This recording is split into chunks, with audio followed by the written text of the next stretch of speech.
Hi everyone, hope you're all doing good. Okay, so this is the third round draw for the 39th edition of the Tapology Lucky Bastard game. It's a little bit earlier than usual this week. I always try and do the draw for the rounds after the weigh-ins wherever possible to reduce the risk of fighters pulling out due to uh, last-minute injuries or illnesses as a result of missing weight or the fights being cancelled because of weight misses and things like that. But unfortunately, that's not possible this week. My schedule just doesn't allow for that. So this is the latest I can do the video. So with this, it does come with an increased risk of potentially getting drawn with a fighter that later pulls out of the fight last minute because of weight cut complications or uh, last minute training injury or something stupid like that. But unfortunately, if that does happen, you will be out. But anyway, hopefully that won't happen. But just explains why it's a little bit earlier on in the schedule than is normal. But anyway, for this round, we have six people left in. After a particularly brutal second round, we had 22 in the second round. Now we've only got six left, so we'll just remind ourselves who those six people are. They are Halfoth, Chimpsmack, Dr. Maxis 2, Knife Rusty, the MMA Historian, and Trig. So they're the six sole survivors in what could turn out to be a much quicker game than normal. Could be over a lot quicker than the normal ones that last about 5 or 6 rounds. Could even be the last round this time, of course.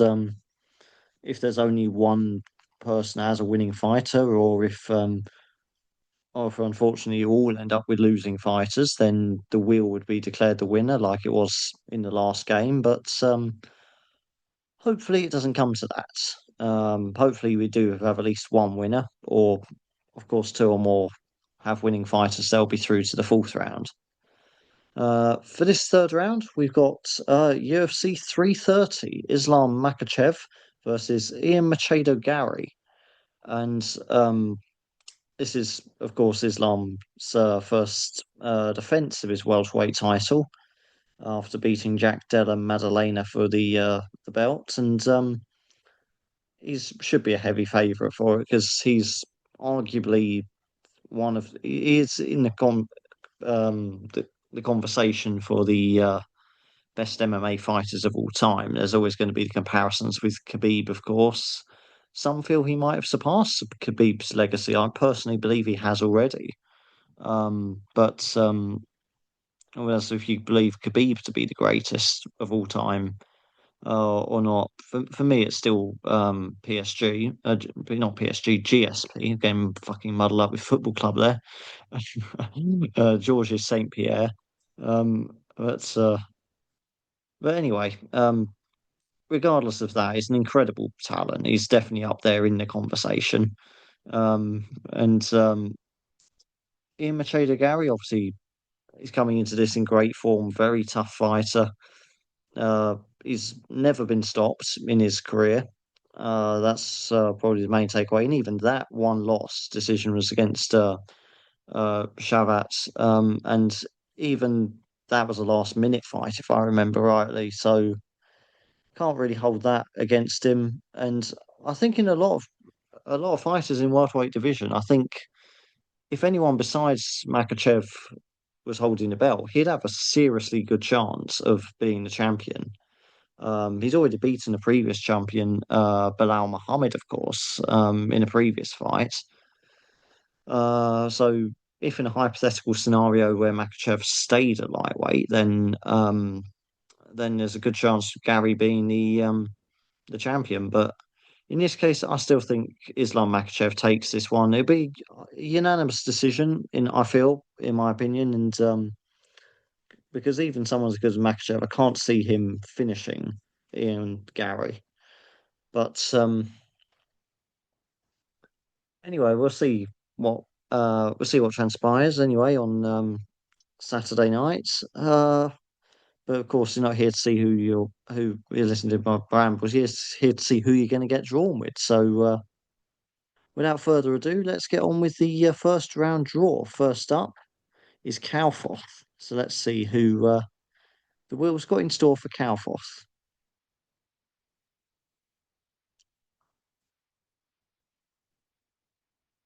And Calfoth gets Trayshawn Gore. Trayshawn Gore for Calfoth there.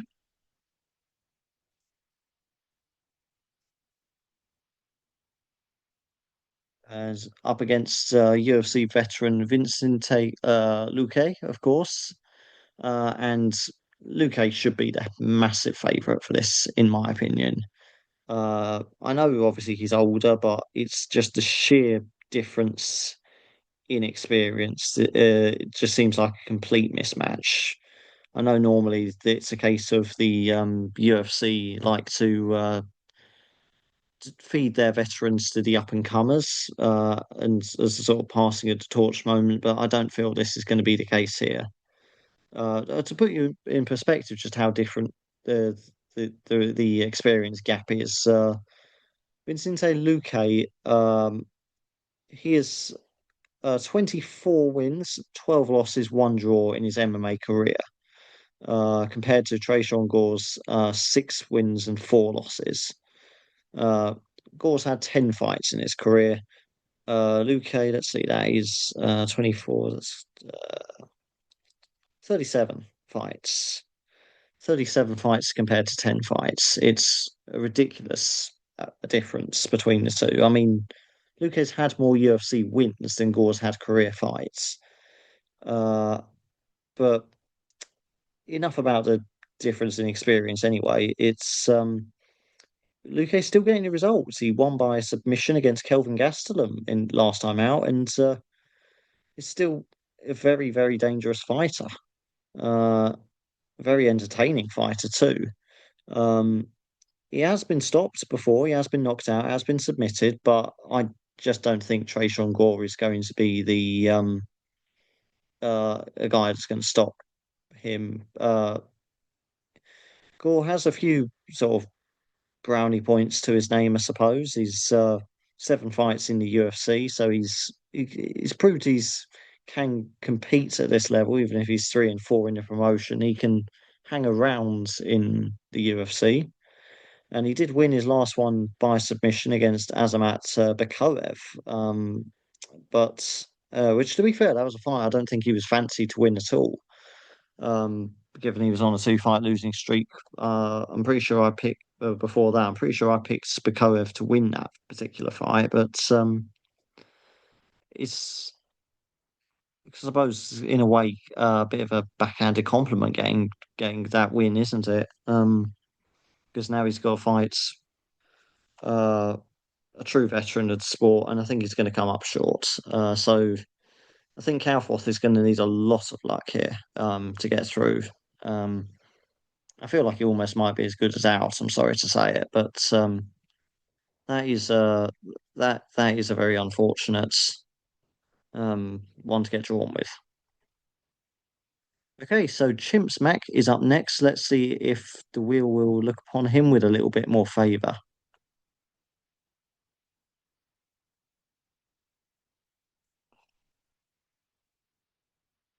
He gets Lucas Fernando. Lucas Fernando for Chimps Mac. There.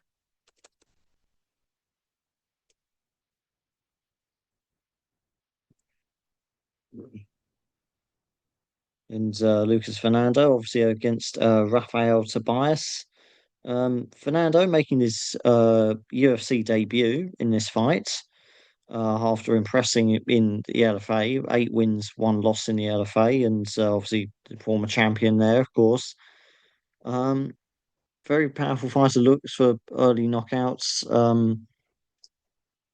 Yeah, it's looking good for him up against Tobias, who somewhat evenly matched, but I think he lost his UFC debut, unanimous decision against Dr. Nergoze. Probably butchered the pronunciation of that name. But again, Tobias, a similar sort of fighter, looks for early submissions and knockouts, but still questions as to whether he's at the UFC level. And compared to Fernando, who obviously reached the very top of the LFA, if you're at the top of the LFA, generally speaking, you're good enough for the UFC. Okay, um, maybe not always the case, as was Josh Fremd, for instance, another guy I was very high on coming from the LFA. But generally speaking, if you do well in the LFA, you're going to do well in the UFC too. Uh, so I've got high hopes for him here. I think that the level he's been fighting in his career so far, he should be beating Rafael Tobias. So I think Chimps Max got a very, very good chance here. I think Fernando's going to impress on his UFC debut and bring Chimps Mac into the fourth round, assuming there's other people joining him in the fourth round, or at the very least, one step closer to winning the game. Okay, so next is Dr. Maxis 2. Let's see what the wheel has in store for Dr. Maxis 2.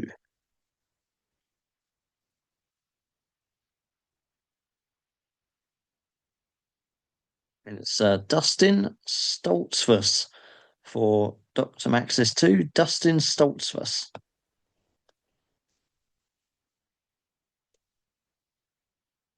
Uh, FUS. And up against Mansour Abdul Malik in the middleweight contest. So Stoltzfus has had a bit of an interesting UFC career because there's still, to be honest, there's not many people left in the UFC that have a 3-7 record or have a record with that many more losses than wins in the UFC, and are still part of the promotion. But 16-8 in his career overall. It's just a question of whether he is at UFC level or not. Um, but he has beaten a few guys in the promotion, so we'll give him that. Um, Currently on a two-fight losing streak. Hasn't been finished in them, to be fair to him. Went the distance both times. He lost to Kelvin Gastelum last time. And um, I say he's mainly a submissions threat. If he's going to get the win at all, it'd be via submission, I reckon. Um, I just don't think he's going to be able to handle Malik's power here because Malik is extremely hard hitter. Um, and has acclimatized himself well to the UFC so far since joining the promotion. 3 wins, 1 loss, 1 draw. Um, Even if he has less fights in his career overall, 9 wins, 1 loss, 1 draw. But I think the power is going to be a huge problem for Stoltzfus to overcome. I don't think he can, to be honest. I think Malik's power is going to be uh, making the difference here. Um, so yeah, I've gone with Abdul Malik for a first round knockout here, but Dr. Maxis too. Yeah, you're going to need a bit of luck here, I think. I think there's a very good chance of being knocked, your fighter being knocked out in the first round or very early on. You can maybe argue that if Stolfus can avoid the early pressure, maybe he can drag it out for a decision. Abdul Malik's never actually gone the distance before, win or lose. Um, so I suppose there's some stamina questions to be answered there. Maybe Stolfus can try and make a fight of it that way, but get a surprising decision win if Malik gasses out. But I think Malik will put him away fairly early on here. So I think Dr. Max's 2 is going to be needing a bit of luck. Okay, so Knife Rusty is next to learn his fate. Let's see what the wheels got in store for Knife Rusty.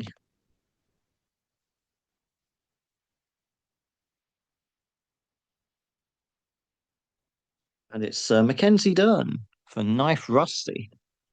There are, of course, 2 title fights on this on this card. Can focus on spelling the name right. But yeah, obviously everyone's talking about Makachev Gary, but of course we got the strawweight women's strawweight contest between. I don't know why I felt I need to clarify women's strawweight. There's only one strawweight division in the UFC. Um, uh, that'd be interesting, wouldn't it? If they had a men's strawweight. Can imagine you'd probably have quite a lot of guys from Asia over there, wouldn't you? You'd have quite a few guys from Thailand, places, Vietnam, places like that, perhaps. Now, that's generally what you see in boxing when they have their weight classes in the sort of 110 pound range. Anyway, be interesting. Men's strawweight, maybe one day. Who knows? Maybe if anything, they should have a women's atom weight first. But going off track a little bit there. Anyway, women's strawweight championship: Mackenzie Dern versus Gillian Robertson, and I think Dern should win this. In my opinion, it's uh, going to be a very close fight.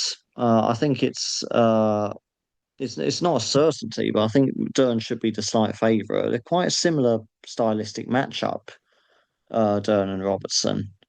Um, Dern obviously winning the belt, Verna Jandiroba last time. Uh, she's submission specialist. Will try and take it to the ground um, when she gets the opportunity to. Plenty of stamina to go the distance as well. I suppose we still need to see that a few more times over 5 rounds, but she's had a few um, fight night main events before, and obviously the fight last time was 5 rounds, so she's got the stamina for 5 rounds. Even if she's not exactly a long-term champion now that's used to fighting 5 rounds necessarily, but she's got more experience across 5 rounds than a lot of fighters do, and she's proven got the stamina for that. So I don't really have any stamina concerns in that regard about her. And uh, Robertson, I think very. I think if the fight does go to the ground, I think Robertson will be quite happy with that too. She's a very strong grappler herself. She does a lot of grappling outside of the UFC as well. Um, and that's basically her game plan as well to try and take the fight to the ground. So I think this is going to be a very grappling heavy fight here. I think we're going to see a lot of wrestling, a lot of jiu-jitsu attempts, and but I think to an extent it'll almost cancel each other out. Um, and I can't really see unless one of them makes a critical mistake. I can't really see either of them finishing the other one. I think the defensive work on the ground from either of them is going to be good enough to counter the other one. So unless one of them, I don't know, does gas out a little bit, makes a mistake, gives up a neck or something that's hard to get out of like that. If that does happen, both of them will capitalize on it. There's not going to be any second chances if you do uh, leave your airways open like that for the other one to take. But I think both are going to be good enough to fend off the other for 5 rounds. Um, but I think at the end of it, it will go to the judge's decision. I think they'll look on Dern a little bit more favourably than Robertson.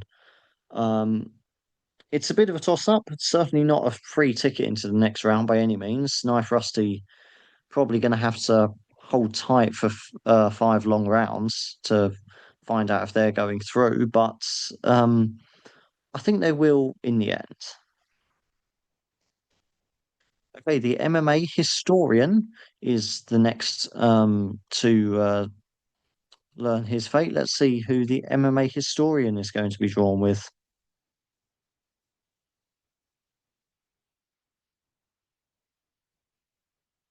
It's Jalen Turner for the MMA historian. Jalen Turner.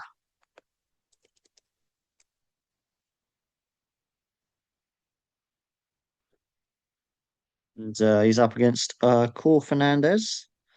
Um, and Another fairly close fight, in my opinion. I have gone with Fernandez for a decision win here. But Turner, more experienced of the two, more experienced in the UFC, UFC veteran these days by comparison, 8-6 in the promotion. There's not many fighters that last for 14 fights in the UFC these days, so he's very much a mainstay of the promotion. Um, he's won by knockout against Edson Barboza in his last fight, and it's only mad to think that maybe only about 5 years ago that would have been a win that would really throw you quite far up in the rankings of lightweight. Edson Barboza, a very dangerous striker, of course, also fighting on this card as well. Funny enough, against Esteban Ribovics. Um, but he needed that win because he was losing. He was on a bit of losing streak before that, two fights, and I was saying about Barboza being a dangerous striker. Well, Barboza's main threats is kicks, really, but Turner, a very dangerous striker himself, and obviously will try and keep the fight standing. As for Fernandez, uh, good bit of form coming into this, 3-1 in the UFC, 3-5 win streak. So he's got himself off to a good start in the promotion. Um, Very good start, and obviously beat Harry Hardwick by a technical knockout last time. Um, which I remember favouring Hardwick, and of course a calf kick like that is one of those. I'm not going to call it a fluke because it isn't.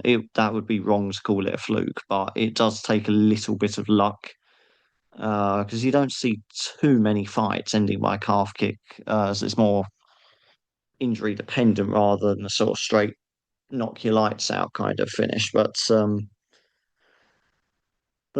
he won, proved he was the better fighter. That's all that matters. And again, that came because he of his pressure. It came because of the pressure he puts on fighters. Looks for um, looks to try and end fights early whenever possible. Um, and even though I was saying about Turner being a dangerous striker, Fernandez has never been finished. Will Turner be the first? Possibly. I think Fernandez is good enough to withstand Turner's pressure and get a decision win here. But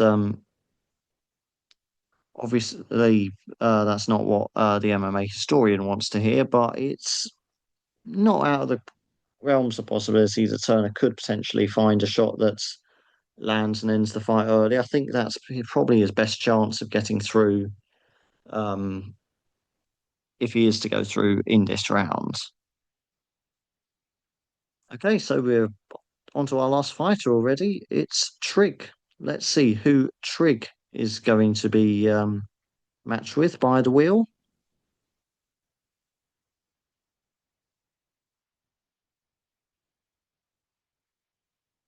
And it's Rafael Tobias for Trig there. So Trig drawn with Rafael Tobias. Obviously, that gives us a head-to-head. Rafael Tobias is, of course, fighting Lucas Fernando, who Chimp Smack was drawn with. So that is Chimp Smack versus Trig. Lucas Fernando versus Rafael Tobias. And um, as I've mentioned earlier, I've gone with Fernando to win by a second round knockout, making his debut, of course. And it's, like I say, it's that experience he's carrying over from the LFA, which I think is going to make all the difference. Um, Tobias obviously looking is good to bounce back from his loss in his UFC debut in his last fight. And Tobias doesn't look too bad. He looks fairly well rounded, shown he can strike, shown he can grapple. Hasn't shown that he can do them at UFC level yet. And yes, even though this is Fernando's first chance in the UFC as well, I think that if you can do it to that higher level in the LFA, you can usually cut it at UFC level as well. So I'd be much more confident in Fernando's corner if I was in Chimpsmack's shoes. Uh, but that, I suppose, does make it the unofficial Lucky Bastard Game main event. And of that, I think definitely Chimpsmack has got the more favourable side of that main event. Okay, so that concludes the third round draw for the 39th edition of the Tapology Lucky Bastard game. Um, let's just run over those names one more time, just quickly remind ourselves. Calfoth with Trey Sean Gore, Chimps Mac with Lucas Fernando, Dr. Maxis 2 with Dustin Stoltzfus, Knife Rusty with Mackenzie Dern, the MMA Historian with Jalen Turner, and Trig with Raphael Tobias. So that's the slightly earlier draw. Um, and I think there's going to be probably three people going through, I reckon, three, maybe four. Depends how things turn out.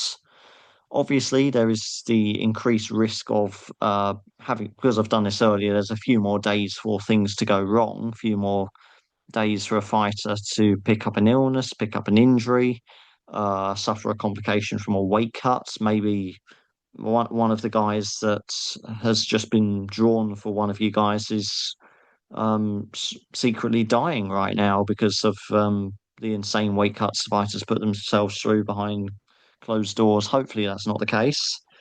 Um, Off the top of my head, I don't really recall any of these guys having too much trouble in terms of making weight. The only one I suppose I'll be a little bit concerned for would be Mackenzie Dern. Obviously, Knife Rusty drawn with Mackenzie Dern, but that's more because it's a championship fight. And with most other fights, it was a little bit of discretion as to how far over the limit they can be. Can be a pound or half a pound over, but no discretion for championship fights. You have to be on the exact weight limit. So Mackenzie Dern cannot come in at any more than 115 pounds on the weigh-ins. I suppose if anyone's going to get fucked over by a slightly earlier draw, it's probably going to be Knife Rusty. But Dern's a professional. She's made the weight several times before. I don't think she'll have too much trouble with that. But hopefully nobody does have any issues in that regard. And I'd have liked to have done the draw after the weigh-ins as normal, but that just wasn't possible with my life this week, with my schedule this week. So anyway, just have to hope that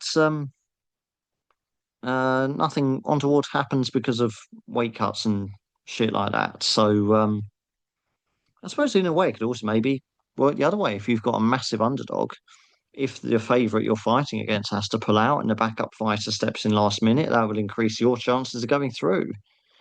Um, Obviously, your fighter has to fight and win in order to get through in this game.